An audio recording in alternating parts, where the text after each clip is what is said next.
YCP జాతీయ అధికార ప్రతినిధి రవిచంద్రారెడ్డి సాక్షి ఛానల్ వేదికగా సంచలన ఆరోపణలు చేశారు. విజయసాయి రెడ్డి గారు అట్లే ఈ సజ్జల రామకృష్ణారెడ్డి గారి మీద ఆయన తీవ్రమైన ఆరోపణలు చేయడం చర్చనీయాంశమైంది.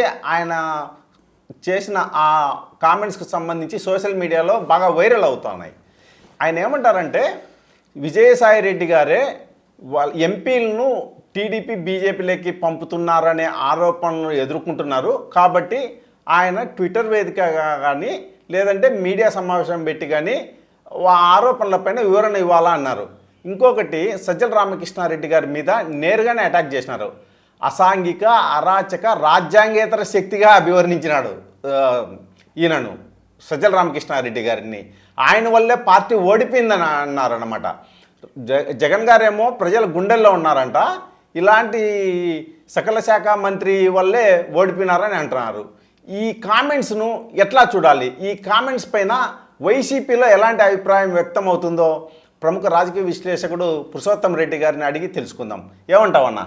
అంటే రవిచంద్రారెడ్డి గారు అఫీషియల్ స్పోక్స్ పర్సన్ నేషనల్ కాబట్టి సహజంగా అందులో సాక్షిలో మాట్లాడడం వల్ల దానికి ఎక్కువ ప్రయారిటీ వస్తూ ఉంది. అవును, బేసిక్గా రవిచంద్రారెడ్డి ఆరోపణలు సాక్షి వేదికగా చేయడం నిజంగా పొలిటికల్గా ఆ పార్టీకి కానీ వ్యక్తిగతంగా ఆయనకు కూడా అది ఉపయోగపడే విషయం కాదు. ఎందుకంటే రవిచంద్రారెడ్డి పార్టీలో కొనసాగల వద్దనే పరిస్థితి వస్తుంది ఇప్పుడు. అవును, ఇప్పుడు ఆయన కొనసాగించడం అంటే వాళ్ళు ఆయన చేసిన ఆరోపణలు యాక్సెప్ట్ చేయడం, అవును, లేకపోతే పక్కకు పెట్టాలి. రెండోది ఎవరు పరిష్కరించాలి ఈ సమస్యని? ఆయన ఆరోపించింది 1, 2, 3 ప్లేస్లో ఉన్నటువంటి రామకృష్ణారెడ్డి గారిని పరోక్షంగా, విజయసాయి రెడ్డిని ప్రత్యక్షంగా. దీన్ని పరిష్కరించే ఏకైక వ్యక్తి జగన్మోహన్ రెడ్డి. ఎందుకంటే వాళ్ళకన్నా పెద్దోడు ఆయన కూడా. అవును, ఆయన పరిష్కరించాల్సిన ఆరోపణలని సాక్షిలో చెప్తే ఊరు సమాధానం చెప్పాలి ఆయనకి.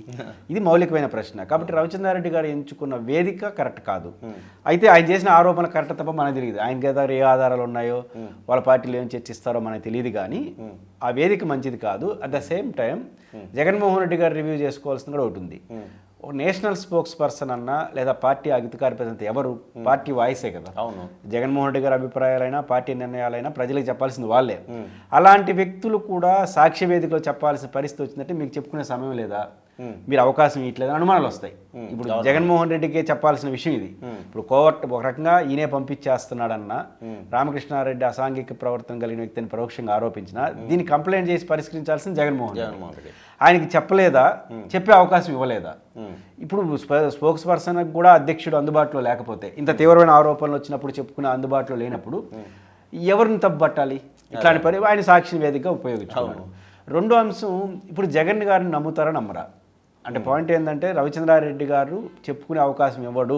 నిజంగా ఆయన చెప్పుకునే అవకాశం అడిగాడా లేదా మనకు తెలియదు. కానీ ఆ పార్టీ శ్రేణులంతా దీన్ని నమ్ముతారు. ఈయన ఎవరిని కలవడనే ఒక సిద్ధాంతం ఉంది కదా. కాబట్టి సహజంగా కలిసేది నలుగురిని, ఆ నలుగురిలో 2 వీళ్ళు. కాబట్టి వీళ్ళ గురించి ఇంకేం చెప్పుకుంటారు, పోయి వీళ్ళు ఎవరికి చేయలేరన్న భావన వచ్చింది. ఇది పార్టీకి చాలా ప్రమాదం. అంటే ఆ రాజ్యసభలు పోతారా ఉంటారా అనేది పెద్ద ఇష్యూ కాదు. కానీ జగన్మోహన్ రెడ్డికి ఎవరైతే నష్టం చేస్తారని భావిస్తున్నారో వాళ్ళకి వ్యతిరేకంగా కంప్లైంట్ చేయడానికి కూడా జగన్ అవకాశం ఇవ్వట్లేదు అనే భావన శ్రేణిలో ఉంది. అందుకు నిదర్శనం ఆయనకి అనుకూలంగా వ్యతిరేకంగా సోషల్ మీడియాలో రకరకాల చర్చలు నడుస్తున్నాయి. ఆ చర్చలు నడిన టీవీ డిబేట్స్లో అన్ని కింద కామెంట్లు చూస్తూ ఉంటే వైసీపీలు అందరూ హర్షిస్తున్నారు. అంటే పోనీ వాళ్ళకి ఏమైనా తెలుసా ఈయన చెప్పిన విషయాలు? అంటే రామకృష్ణారెడ్డి గారి పైన కానీ లేదా విజయసాయి రెడ్డి గారి పైన ఆయన ఆరోపణలు చేశాడు కదా, అవి వాళ్ళు నమ్ముతున్నారంటే అది కూడా లేదు. వాళ్ళ నమ్మకాలు కాదు, వాళ్ళకంటే అభిప్రాయం ఉంది. వీళ్ళందరూ కలిసి జగన్మోహన్ రెడ్డి గారిని తప్పుదోవ పట్టించినారు, వీళ్ళందరూ కలిసి మమ్మల్ని జగన్కి దూరం చేస్తున్నారు, అడ్డుగోళ్లుగా నిలుస్తున్నారు అనే భావన పార్టీలో ఉంది. అందువల్ల ఎవరేం ఆరోపణలు చేసి అది కరెక్ట్ అనుకుంటున్నారు. అదే ఇప్పుడు ఏంటంటే రవిచంద్రారెడ్డి గారు తనను తాను బలి పెట్టుకొని పార్టీని కాపాడాలనే ఉద్దేశంతో ఇలాంటి సంచలన కామెంట్ చేసినారని మనం ఎందుకు అనుకోకూడదు? ఎందుకంటే ఆయన కామెంట్స్తో వైసీపీ శ్రేణులు ఏకీభవిస్తున్నాయి.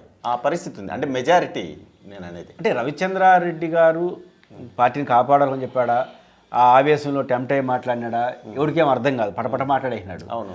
కాకపోతే పార్టీలో ఉన్న ఇప్పుడు సవాల్ ఏంటంటే జగన్మోహన్ రెడ్డికి చాలామంది అంటుంటారు రాజ్యసభ సభ్యులు పోతే ఏమవుతుంది, రాజ్యసభలో 11 మంది పోయినా, లోక్సభలో ఉన్నవాళ్ళు పోయినా, అసెంబ్లీలో ఆయన తప్ప అందరూ పోయినా జగన్కి ఏం కాదు. ఎందుకంటే జగన్ బలం అక్కడ లేదు, జనంలో ఉంది. కానీ జగన్ బలహీనత ఏంటంటే జగన్మోహన్ రెడ్డి గారి బలహీనత జనం ఉన్నారు, ఓటర్స్ ఉన్నారు, ఆయన ఉన్నాడు. ఆయనకి జనానికి ఓటర్స్కి మధ్య ఉన్నటువంటి వారధుల లాంటి శ్రేణులు అందరూ జగన్ అనుమానిస్తున్నారు. ఆ అనుమానం ఏంటంటే ఆయన కొంతమంది కోటరీ ఆయన అడ్డుగోడలు కట్టారు, మాకు జగన్కి అందుబాటులో లేకుండా చేస్తున్నారు, తప్పుడు సలహాలు ఇస్తున్నారని నమ్ముతున్నారు జనం. నిజానికి వీళ్ళు ఏమో ఆయనకి సలహాలు ఇస్తారో, ఆయన ఈయన ఎంత మాట వింటాడో ప్రపంచానికి తెలియదు, కానీ జనం నమ్ముతున్నారు. ఈ నమ్ముతున్నారనే విషయం జగన్ గుర్తించాలి. అది అధికారం పోయిన తర్వాత కూడా ఇంకా జగన్ కలవకపోవడం ఏంది, ఆల్రెడీ కలుస్తున్నారనే వస్తుంది కదా. అంటే జగన్మోహన్ రెడ్డిని కలవడాన్ని ఎట్లా ఉంటుందంటే, నా సొంత అనుభవం చెప్తాను. నేను స్వయంగా ఇప్పుడు ప్రపంచం దృష్టిలో ఈ రాయలసీమ విషయాలు, 3 రాజధానుల పాయింట్ ఆఫ్ వ్యూలో నేను మాట్లాడినప్పుడు నన్ను జగన్ మనిషి అనే ముద్ర వేశారు. వ్యతిరేకించేవాళ్ళు, భిన్నాభిప్రాయాలు ఉండేవాళ్ళు. సమస్య ఏంటంటే, నేను స్వయంగా జగన్మోహన్ రెడ్డి గారు ఏప్రిల్ 4వ తేదీ తిరుపతిలో కలిశాను. ఫస్ట్ టైం, అది ఎవరికి తెలియదు. కలిసినప్పుడు రోజా గారు పరిచయం చేశారు నన్ను. పరిచయం చేసినప్పుడు ఆయన నన్ను గుర్తుపట్ల. ప్రపంచ దృష్టిలో ఏమో మనం రోజు మాట్లాడతారు ఇలా ప్రచారం చేసే వ్యక్తిని గుర్తుపట్టలేదంటే ఆయన ఎంత దూరంగా ఉన్నాడు. అంటే ప్రపంచంలో జరుగుతున్న పరిణామాలు సంబంధం లేకుండా ఆయన రాజకీయ జీవితాన్ని కొనసాగించడం అనేది ఇక్కడ ప్రమాదం. ఇక్కడ జగన్మోహన్ రెడ్డి గారికి థ్రెట్, ఆయన సాధించుకోవాల్సింది. నాకు చెప్పాల్సిన వాళ్ళు సాక్షి టీవీలో చెప్పుకోవాల్సిన పరిస్థితి ఎందుకు వచ్చింది, లేదా ఇతర ఛానల్స్లో ఎందుకు చెప్తున్నారు? ఇప్పుడు జగన్మోహన్ రెడ్డి గారి యొక్క పద్ధతులు విమర్శిస్తూ ఉండేది తెలుగుదేశం వాళ్ళు కాదు. తెలుగుదేశం వాళ్ళు రాజకీయ విమర్శలు చేసేస్తున్నారు. వైసీపీని అభిమానించే వాళ్ళే యూట్యూబ్ల కేంద్రంగా కొంతమంది, పంచప్రభాకర్ గారు లాంటి వాళ్ళు, ఇట్లాంటి వాళ్ళు డైరెక్ట్గా మాట్లాడేస్తున్నారు. ఇవన్నీ దేనికి సంకేతం అంటే, జగన్మోహన్ రెడ్డి మీద వ్యతిరేకతతో కాదు, ప్రేమతోనే. రవిచంద్రారెడ్డి గారు ప్రేమతో చెప్పాడు, అది నాకు తెలియదు, కానీ శ్రేయోభిలాషులుగా చెప్తున్నారు. ఆయన్ని సమర్థించే వాళ్ళు అందరూ ఆయన్ని కాదు, ఆయన మాటలను కాదు, వాళ్ళ బాధలను సమర్థించుకుంటూ ఈ రూపంలో వేస్తారు. ఇది జగన్మోహన్ రెడ్డి గారు వెంటనే గుర్తించి ఏం జరుగుతూ ఉంది, ఎందుకు ఆ యాక్సిడెంట్ రోల్ లేడు అనేది ఆయన గుర్తించకపోతే మాత్రం ఈ భావన, అపనమ్మకం జగన్మోహన్ రెడ్డి గారి మీద, జగన్మోహన్ రెడ్డి గారి టీం మీద రేపు ఒక ధర్నా చేయాలి. ఎవరు పిలిపిస్తారు? జగన్ గారు పిలిపిరు, రామకృష్ణారెడ్డి గారు విజయసాయి పిలిపించారు. ఆయన మాట ఏ కార్యకర్త తింటాడు ఇంకా ఈ భావనకు వచ్చేసిన తర్వాత? అంటే వీళ్ళందరినీ పక్కన పెట్టాలని ఎక్కువ డిమాండ్స్ వస్తున్నాయి. అంటే కోటరీ అంటారు, అది సాధ్యమంటారా? అంటే ఎప్పుడు రాజకీయాల్లో ఇట్లాంటి అసహనమైన డిమాండ్లు వస్తుంటాయి. ఇప్పుడు రామకృష్ణారెడ్డి ఎందుకు పక్క పెట్టాలి, నిజానికి నేను ముందు చెప్పాను కదా, విజయసాయి రెడ్డి గారు రామకృష్ణారెడ్డి ఏం చెప్తే ఆయన ఏం విన్నాడు, ఆయన ఏం చెప్తే వీళ్ళు ఏం చేస్తున్నారు మూడో ప్రపంచానికి తెలియదు. వాళ్ళకి జనరల్గా జగన్ ఎవరి మాట వినడనే అభిప్రాయం కూడా ఉంది కదా. కాకపోతే పాయింట్ ఏంటంటే, జగన్మోహన్ రెడ్డి గారు ఈ చుట్టూ ఉన్న వాళ్ళని, నా అభిప్రాయం ప్రకారం ఎవరిని మార్చాల్సిన అవసరం లేదు. ఇంకో 4 చేర్చుకుంటే సరిపోతుంది, అంతేనా? రాజకీయాల్లో ఎప్పుడు అంతే. ఇప్పుడు 4 ఉన్నారు, వీళ్ళు ఇంకో 4 చేర్చుకున్నాడు అనుకోండి, వాళ్ళ దగ్గరకు పోనే వాళ్ళు వీళ్ళ దగ్గరకు పోతారు. ఇంకో 4 కొత్తగా చేర్చుకుని వీళ్ళు వాళ్ళ దగ్గర పెట్టుకుంటారు. వీళ్ళు ఏం చెప్పేస్తారు, వాళ్ళు ఏం చెప్పేస్తారని. ఎప్పుడు టీంని పెంచి, ఇప్పుడు చంద్రబాబు గారు ఎప్పుడు ఏం చేస్తాడు, ఎవరిని తీయడు, ఇంకో 4 చేర్చుకుంటాడు. ఇక్కడ అంతే, ఇంకో 4 ఆ టీంలో చేర్చుకునేస్తే సమస్య పరిష్కారం అవుతుంది. తీసేయాల్సిన అవసరం ఉంది. పురుషోత్తం అన్న మాటల్లో చెప్పాలంటే, ఈ కోటరీ అనేదానికి పరిష్కారము ఇంకా కొంచెం ఎక్కువ మందిని చుట్టూ చేర్చుకోవడం అని చెప్తున్నారు. మరి జగన్ గారు ఏం చేస్తారో చూద్దాం.